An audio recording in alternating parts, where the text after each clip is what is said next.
Dimenticati, ignorati e senza prospettiva alcuna all'orizzonte, i migranti ospitati nella struttura del CEIS a Vittorio Veneto avevano progetti e ambizioni e se non potranno realizzarli non si vergognano a dire che sarebbe stato meglio morire nei propri paesi. È fuggito dal suo paese perché viveva in condizioni orribili e vorrebbe rimanere qui e per questo ha cominciato a imparare molto bene l'italiano.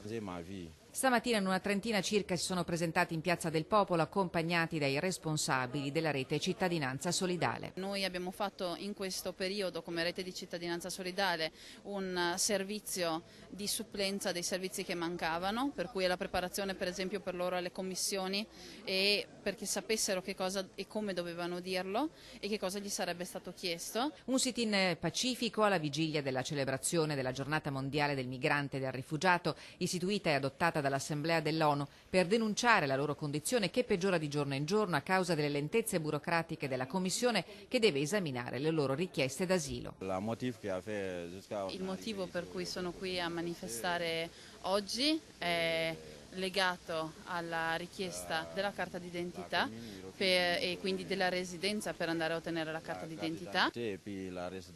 Ma c'è di più, le condizioni in cui i profughi sono costretti a vivere da circa un anno sono definite disumane. Siamo richiedenti asilo, non prigionieri, dicono. Ci sono persone che vivono qui da 11 mesi.